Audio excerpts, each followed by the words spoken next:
Bismillahirrahmanirrahim. Assalamualaikum warahmatullahi wabarakatuh. Rekan-rekan mahasiswa, pada kali ini kita melanjutkan pembahasan mata kuliah kita, yaitu General Linguistik atau Linguistik Umum. Seperti kemarin sudah kita bahas apa itu linguistik, yang secara umum bisa kita maknai ilmu yang mempelajari tentang bahasa. Pada kali ini kita akan melanjutkan apa itu bahasa. Karena kan objek utama dari ilmu linguistik adalah bahasa itu sendiri. Selanjutnya apa yang disebut bahasa? Nah, pada materi saat ini kita akan membahas tentang hakikat bahasa. Ini bisa kalian lihat di buku Abdul Khair Linguistik Umum, karena sumber utama kita adalah membahas materi-materi tentang konsep-konsep umum linguistik yang ada dalam buku tersebut. Baik, kita lihat bahasa. Kalau merujuk kepada bagan ini, banyak sekali sifat-sifatnya. Bahasa itu adalah sistem yang berupa lambang, namun lambangnya memiliki bunyi dan pasti ada maknanya.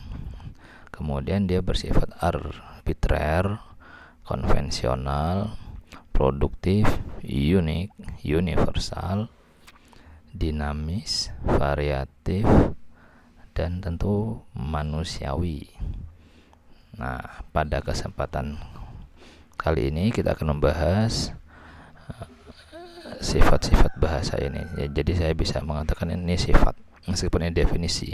Karena kalau secara definisi di buku Pak Abdul Khair dikatakan bahwa bahasa itu adalah sistem lambang bunyi bermakna arbitrer yang konvensional, produktif, unik, universal, dinamis, variatif, dan manusiawi. Namun itu sebetulnya adalah sifat dari bahasa itu sendiri, atau ya karakteristik bahasa. Kita lihat satu persatu apa itu yang disebut dengan sistem. Bahasa sebagai sistem. Karena bersistem, maka bahasa bersifat sistematis. Bahasa terdiri dari unsur-unsur yang berpola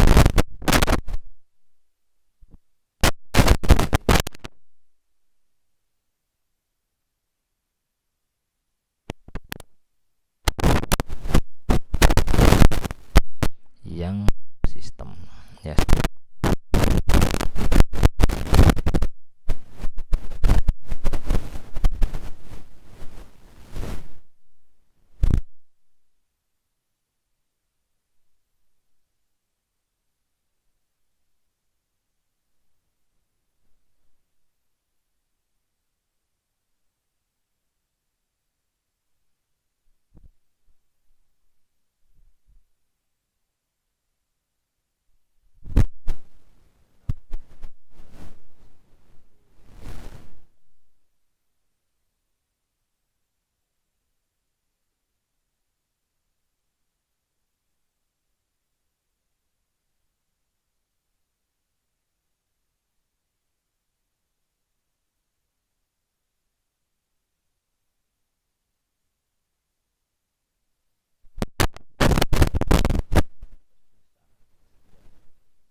Subsistem fonologi, subsistem gramatika, nanti yang terdiri dari morfologi, sintaksis, dan juga ada subsistem sintaksis.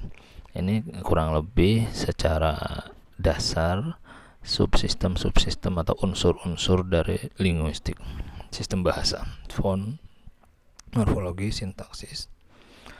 Nah, mungkin kalau kita lihat dari sistemnya itu, ini kita bisa katakan sebagai hierarki bahasa, mulai dari yang terkecil, ini kan sistemnya, atau juga dikatakan sebagai hierarki.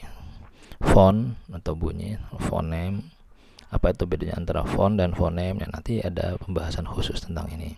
Font dan fonem ini masuk dalam kajian fonologi. Ada morfem, ada kata. Ini masuk dalam kajian morfologi. Kemudian juga ada Kalau pembahasan sintaksis itu juga dia sudah mulai dari morfem, kata, frasa. Kalau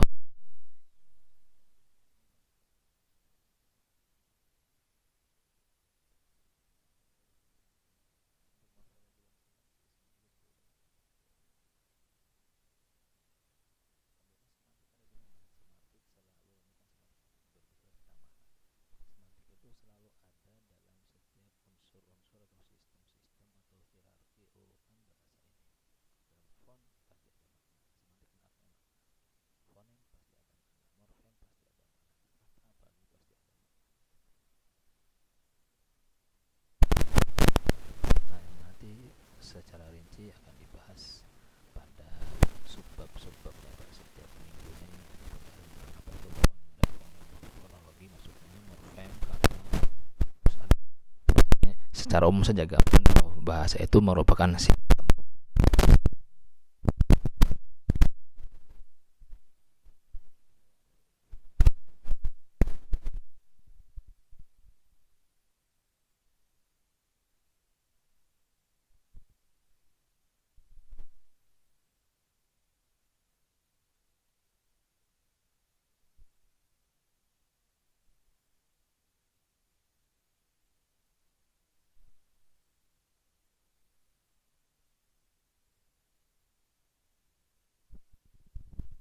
Beraneka ragam, ada lambang. Misalnya, kalau bunyi di sini adalah wujud alamiah bahasa adalah bunyi, tentunya lambang yang berbunyi.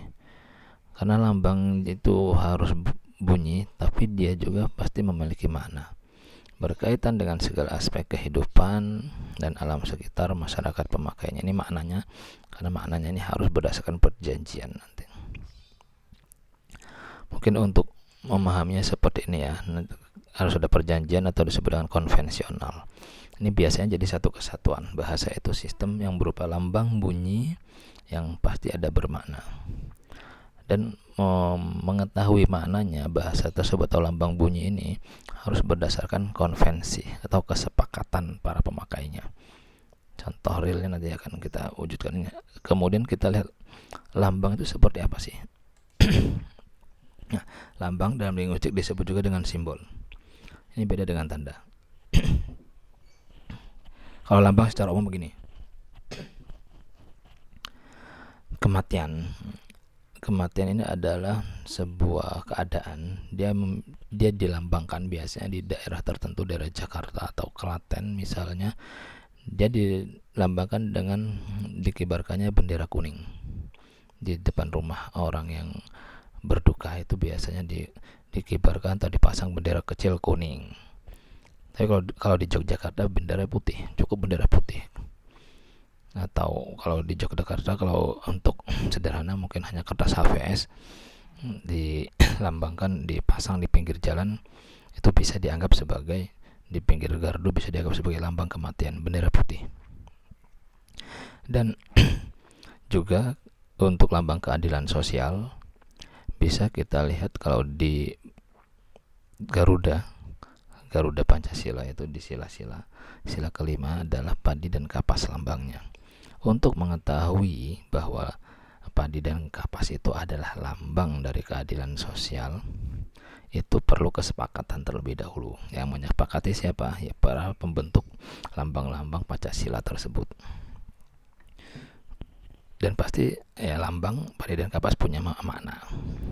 Begitu juga bendera kuning. Untuk mengetahui bahwa bendera kuning ini adalah lambang ada kematian, ini harus disepakati atau konvensi yang melakukan konvensi siapa? Tentu masyarakat yang hidup di tengah-tengah fenomena ini, adanya bendera kuning, atau kalau di Yogyakarta benderanya bendera putih. Jadi harus ada kesepakatan dulu, karena kalau di Jogja benderanya warnanya putih, kalau di Jakarta benderanya berwarna kuning, kalau di Klaten juga saya lihat ada berwarna kuning. Nah, namun untuk tanda, kalau tanda beda sekali dengan lambang. Mengapa? Karena kalau tanda dia tidak perlu ada kesepakatan. Misalnya ketika kita melihat di jalan ada kaca pecah, nah itu berarti tanda baru ada kecelakaan. Atau kita bisa melihat teman kita matanya memerah, itu bisa berarti tanda bahwa dia dalam keadaan mengantuk. Namun ini bisa dilihat konteksnya juga. Kalau dia merahnya karena kondisi tertentu, berarti dia sedang marah. Itu jadi bedanya antara lambang dan tanda. Kalau tanda dia tanpa ada konvensi, sudah ketahuan, langsung terlihat bahwa oh dia ada kaca pecah, ini berarti ada kecelakaan. Ada pintu rumah terbongkar paksa, berarti ada pencuri. Tahu? Kalau yang di sini tidak. Oh, ada bendera kuning, ya dilihat dulu. Bendera kuning itu adanya di mana? Kalau ada di daerah Yogyakarta, ya itu tidak berarti apa-apa. Tapi kalau dia ada di daerah Jakarta, itu akan berarti adanya sebuah kematian. Nah, itu bedanya. Nah, bahasa menempati posisi sifatnya sebagai lambang. Lambang, namun lambangnya berupa bunyi-bunyi yang muncul dari lisan seseorang penutur bahasa. Dan lambang bahasa ini karena dia bunyi dan juga tentu ada maknanya, namun maknanya itu harus ada kesepakatan itu. Misalnya kita akan mengatakan pintu. Nah, kita tahu kalau pintu bisa kita jadi pintu itu adalah lambang yang berbunyi dan pasti ada maknanya. Sedangkan untuk maknanya itu harus butuh konvensi, kesepakatan. Kita bisa mengatakan pintu itu adalah sebuah properti di rumah yang merupakan tempat keluar masuk penghuni rumah. Itu berdasarkan kesepakatan terlebih dahulu. Karena apa? Karena kalau di daerah lain, kalau dalam bahasa Inggris, dia akan menggunakan kata atau lambang bunyi yang lain. Lambang bunyi yang digunakan untuk pintu adalah door. Book untuk buku, itu beda. Dan itu harus ada kesepakatan. Makanya tadi di awal dikatakan lambang bahasa itu harus bunyi dan juga ada makna. Akan tetapi maknanya harus konvensional atau berdasarkan kesepakatan. Selanjutnya, bahasa itu bersifat arbiter. Jadi lambang bunyi yang bermakna tadi yang dibuat secara konvensional maknanya dia harus arbitrer. Arbitrer ini artinya sembarang, mana suka. Tidak ada hubungan wajib antara satuan-satuan bahasa dengan yang dilambangkannya. Itu yang disebut dengan arbitrer. Terserah orang Inggris mau menggunakan matahari dengan lambang bunyinya dengan sun, atau kalau orang Sunda akan menggunakan lambang bunyi untuk sesuatu yang bersinar di langit di pagi hari adalah panonfoe atau Jawa srengenge. Atau Arab dia menggunakan syams atau syamsun ya. Ini terserah mereka. Jadi lambang bunyi yang bermakna ini dengan konvensi para penuturnya terbentuknya adalah secara arbitrer, artinya sembarangan, tidak ada hubungan antara matahari dengan lambang bunyinya ini. Inggris sun, Arab syams, Sunda panonpoe, Jawa srengenge. Ini kan beda-beda. Mengapa mereka menggunakannya sun? Mengapa yang Sunda menggunakan panonpoe malah dua kata? Atau kata banjebuk di sini? Atau yang Jawa srengenge? Itu sifatnya arbitrer, mana suka. Yang penting lambang bunyi ini harus disepakati atau istilahnya konvensional. Baik, itu lambang bunyi yang bermakna dan dibentuk secara konvensional, namun prosesnya itu sangat arbitrer, tidak ada hubungan antara maknanya dengan wujud lambang bunyinya ini. Selanjutnya, bahasa sangat produktif. Unsurnya terbatas, tetapi bisa dipakai secara tidak terbatas oleh pemakainya. Abjadnya sedikit. Kalau kita lihat abjad mungkin kalau dalam bahasa Indonesia hanya ada 26, namun dia bisa digunakan untuk membentuk kata yang ribuan banyaknya. Kalau di kamus bisa sampai 26.000, bisa sampai 36.000 kamus bahasa Indonesia itu kan. KBBI, Kamus Besar Bahasa Indonesia, atau Kamus Oxford yang setiap tahun bertambah jumlah kosakatanya. Itu kan dari abjad yang sedikit. Apalagi ketika digunakan untuk membuat kalimat. Dia bisa membuat kalimat buku itu terdiri dari susunan kalimat-kalimat yang hanya berangkat dari abjad yang 26. Itu yang disebut dengan bahasa produktif. Kemudian bahasa itu unik.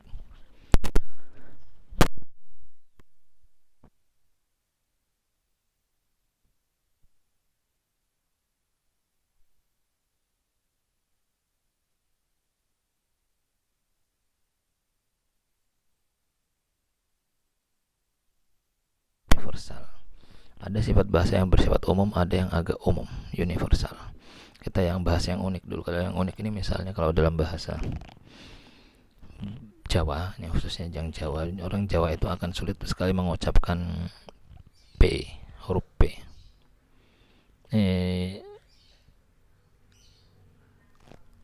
Huruf B ya, biasanya huruf B itu akan sulit diucapkan oleh orang Jawa secara jelas.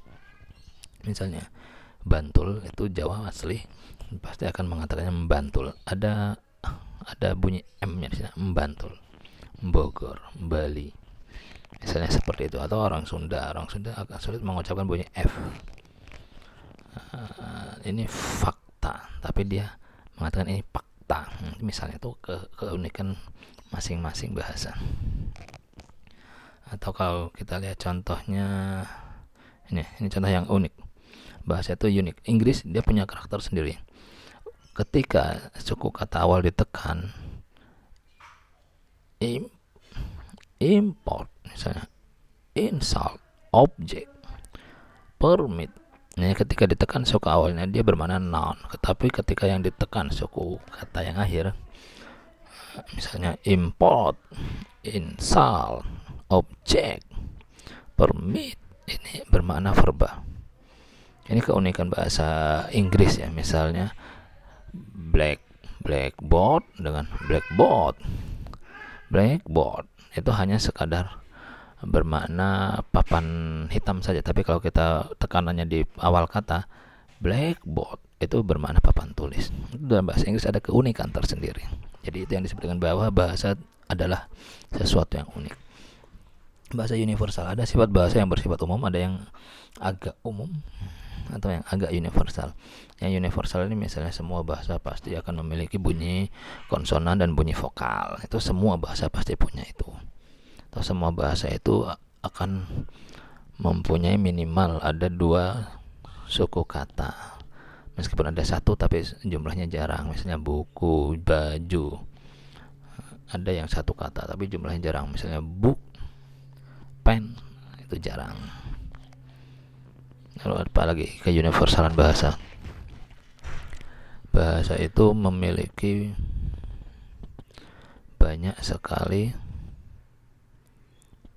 huruf vokal. Setiap bunyi, setiap kata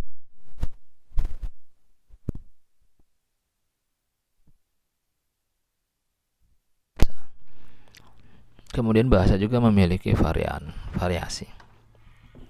Variasi bahasa bisa berupa dialek, isolek, sosiolek. Misalnya kalau Jawa kita bisa melihat ada Jawa yang Jogja, Solo, Jawa Tengah, ada Jawa Cirebon itu beda sendiri, ada Jawa Banyumasan itu beda sendiri, nanti ada Jawa Serang itu beda sendiri. Itu masih bahasanya masih sama bahasa Jawa, namun dialeknya berbeda. Inggris pun sama. Inggris di daerah asalnya ada Inggris British. Kalau sudah menyeberang ke benua Amerika ya English American. Kemudian kalau sudah nyebrang ke Australia, di sana ada Inggrisnya Australia aja. Dialeknya berbeda-beda. Itu bahasa memiliki variasi. Kemudian bahasa juga berfungsi untuk mengidentifikasi diri. Dengan ciri khas bahasa, maka suatu kelompok sosial berbeda dengan kelompok sosial yang lain. Karena bahasa menunjukkan bangsa. Jadi sebagai identitas diri. Ketika kita bicara bahasa Indonesia, berarti identitas kita adalah bahasa Indonesia. Ketika kita berbicara dengan bahasa Inggris, ya identitas kita bahasa Inggris. Di sana bisa kita lihat. Misalnya kalau di level Indonesia, ketika bisa kita berbicara dengan bahasa Jawa, berarti identitas kita bahasa Jawa. Ketika kita berbicara dengan bahasa Minang, bahasa Padang, itu berarti identitasnya bahasa Padang. Namun akan berbeda. Nah, itu ketika dia ada dalam kelompok tertentu. Baik, ini sudah dijelaskan ya. Ini tadi ada ringkasan dari definisi bahasa tadi ya secara umum. Sistem bahasa itu adalah sebuah sistem berupa lambang bunyi yang bermakna namun arbitrer. Pembentukan bunyinya itu arbitrer, akan tetapi dia tetap konvensional atas kesepakatan. Bahasa itu produktif, bisa menghasilkan beribu-ribu kosakata, beribu-ribu kalimat, berjuta-juta halaman buku dari bahasa. Juga bahasa unik, punya kekhasan masing-masing, universal. Meskipun bahasa itu berbeda-beda, namun dia ada sisi keuniversalan. Dinamis ini ya, bahasa itu selalu berkembang, dinamis. Seperti pernah minggu kemarin disinggung bahwa bahasa perkamusan khususnya itu selalu dinamis. Setiap tahun ada penambahan kosakata. Bahasa variatif, tadi ada dialek juga, bahasa bersifat manusiawi yang membedakan bahasa dengan manusia dengan binatang, itu kan bahasa juga diantaranya. Baik, itu adalah hakikat tentang bahasa yang merupakan objek kajian dari ilmu bahasa atau linguistik ya. Karena linguistik itu adalah ilmu yang mempelajari tentang bahasa dan dia memperlakukan bahasa sebagai bahasa itu sendiri. Meskipun sosiologi juga objek kajiannya bahasa, namun bahasa di sini dianggap sebagai alat komunikasi dalam masyarakat. Ya, ini hakikat bahasa sesungguhnya. Kemudian kita lihat bahasa dan faktor eksternal bahasa. Dari sini kita bisa lihat bahasa itu yang terkait dengan faktor eksternal akan muncul status sosial bahasa. Mungkin kita bisa mendengar istilah bahasa yang tinggi versus bahasa rendah atau high dan low. Bahasa ini yang lebih jelas biasanya kalau Inggris misalnya, Inggris yang sangat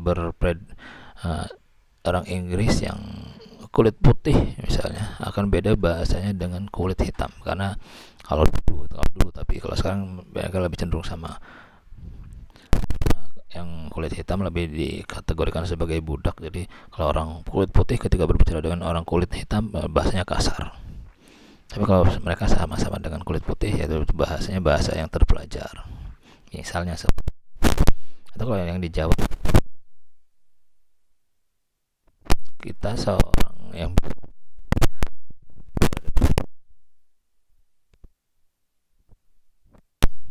tapi kalau kita yang Jawa dengan sesama teman sebaya, kita dengan menggunakan bahasa Jawa yang ngoko, biasa-biasa saja. Itu yang disebut dengan variasi bahasa yang kaitannya dengan status sosial. Dan adanya varian ini karena ada faktor eksternal di luar bahasa itu sendiri. Ini status sosial yang bisa menentukan kapan kita harus bicara ngoko, kapan kita harus bicara kromo. Atau dalam bahasa Inggris kapan kita harus berbicara dengan bahasa slang, kapan kita harus belajar bahasa yang formal. Kalau Arab itu kapan kita harus bicara dengan bahasa fusha yang resmi, atau kapan kita harus berbicara dengan bahasa amiyah atau darijah, logoh darijah. Ini karena terkait dengan sesuatu yang di luar bahasa atau eksternal bahasa. Kemudian penggunaan bahasa juga terkait dengan eksternal. Dia akan kalau dalam ilmu sosiolinguistik nanti yang kaitan dengan sosial, bahasa yang berkaitan dengan sosial, dia akan menggunakan istilahnya akronim speaking seperti ini. Speaking, jadi ketika akan berbicara kita harus melihat faktor eksternalnya itu. Ini adalah akronim dari scene atau latar atau partisipan, pesertanya N, tujuannya actor, action ini alurnya, exequent, alur bahasanya, atau key, kata-kata kuncinya, instrumen alat yang digunakan dalam berbahasa, norm itu kaidah-kaidahnya, genre ada jenisnya. Kalau scene misalnya ketika saya berbicara dengan bahasa resmi seperti ini, scene-nya atau latar belakangnya karena saya sedang menjelaskan secara ilmiah di level perguruan tinggi, jadi saya menggunakan bahasa yang ya kurang lebih baku. Sangat beda jika saya berbicara dengan istri saya, dengan anak saya. Lalu partisipannya siapa? Nah, ketika saya berbicara secara sederhana saja, ketika saya berbicara dengan bahasa yang formal seperti ini juga, karena partisipannya adalah pertama dosen, berikutnya lawan yang saya ajak bicara menyimak materi ini adalah mahasiswa. Oleh karena ketika saya menggunakan bahasa baku, faktor eksternalnya partisipannya adalah dosen dan mahasiswa. Lalu tujuannya apa? Ya, sebagai contoh, gunakan contoh. Ketika saya menjelaskan seperti ini, saya menjelaskan apa itu bahasa, apa itu faktor eksternal bahasa, berarti itu tujuan. Ketika saya menggunakan objeknya ini, jadi karena tujuannya adalah materi saat ini adalah untuk menjelaskan tentang hakikat bahasa. Lalu exequent ini alurnya karena ini modelnya kuliah, saya ada pembuka, lalu ada pembahasan, lalu nanti di akhir biasanya ada penutup ya, karena model perkuliahan. Key-nya apa? Key-nya ini kata-kata kuncinya. Kalau saya menjelaskan tentang linguistik ya berarti kata-kata kuncinya saya pakai yang pembahasan tentang ilmu-ilmu bahasa semua. Instrumennya apa? Instrumen tuturnya ya kalau di sini karena saya modelnya PowerPoint berarti instrumen bahasa yang saya gunakan di sini adalah alatnya berupa PowerPoint, bisa saya ketik di sini. Atau dalam model audio seperti ini nanti bisa disampaikan. Itu instrumen namanya, instrumen penyampaian bahasa. Norm itu ya kaidah ya, norma, hakikat. Karena ini adalah perkuliahan, pembahasan tentang materi perkuliahan, oleh karena itu normanya saya harus menggunakan kaidah-kaidah bahasa-bahasa yang formal, itu norma. Genre ini jenis, karena ini jenisnya perkuliahan, sekali lagi ini jenisnya tentu jenis penjelasan saya, penjelasan yang sangat sistematis terkait dengan sub pembahasan, apa itu hakikat bahasa, apa itu faktor eksternalnya. Jadi ada subsistem genre jenisnya seperti itu. Genre seperti ini kan akan beda ketika saya bernyanyi, itu genrenya beda lagi. Berlirik-lirik ketika saya misalnya menuturkan undang-undang, itu genrenya beda lagi. Genrenya ya sangat formal sekali, Undang-Undang Dasar Negara Republik Indonesia tahun 1945 pembukaan. Atau ketika saya berdoa, itu bahasa yang gunakan genrenya beda lagi. Genre kalau tulisannya genre, kalau orang Prancis mengatakan, itu bisa lebih sangat jelas lagi dengan doa permohonan. Jadi ada kata-kata meminta di sana. Nah, itu faktor-faktornya. Faktor eksternal yang membuat orang harus berbahasa. Speaking ini akronimnya. Jadi banyak sekali.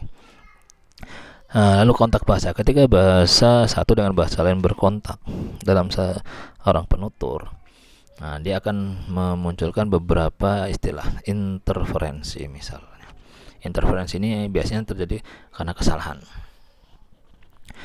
berbahasa karena faktor kontak bahasa.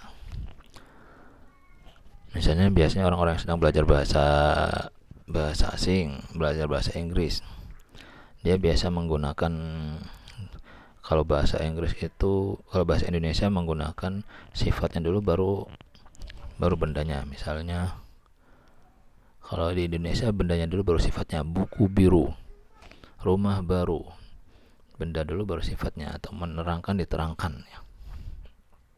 Nanti ketika dia akan belajar bahasa Inggris, dia kadang terinterferensi, terpengaruh yang membuat kesalahan.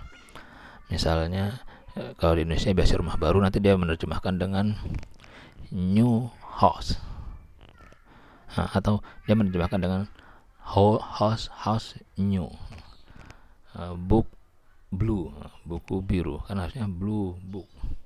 Itu ada interferensi, keterpengaruhan seperti itu. Atau ketika orang Sunda ingin mengucapkan fish, tapi karena dia terpengaruh dengan bahasa aslinya, dengan lokasi, dia mengucapkan bukan my fish tapi my fish, pakai p misalnya, seperti itu namanya interferensi. Beda dengan integrasi.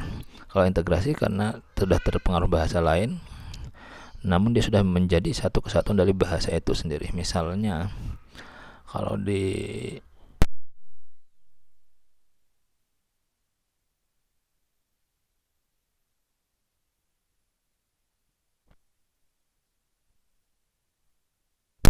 ada istilah apotek,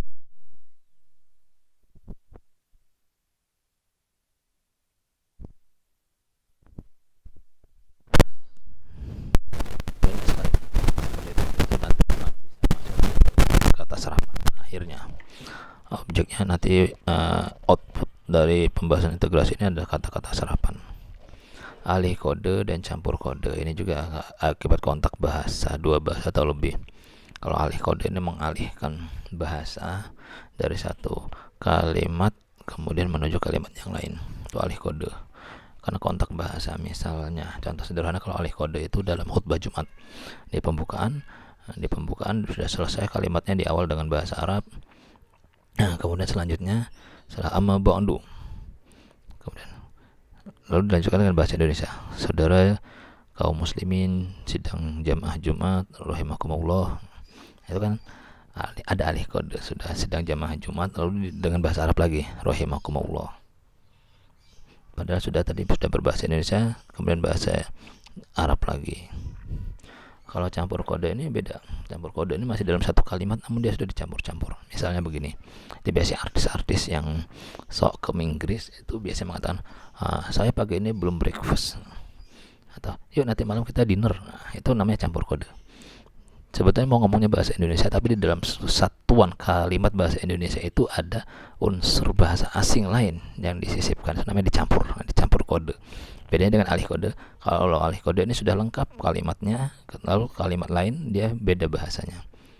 Jamaah sidang Jumat, nah itu kan sudah jelas, sudah Indonesia, ada lengkap. Rahimakumullah, itu ditambah Arab lagi. Nah, itu salah satu dari beberapa jenis kontak bahasa, istilah-istilah yang terjadi akibat kontak bahasa.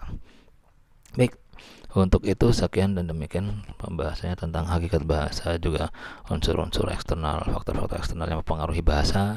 Kurang lebihnya mohon maaf, matur sembah nuwun. Wassalamualaikum warahmatullahi wabarakatuh.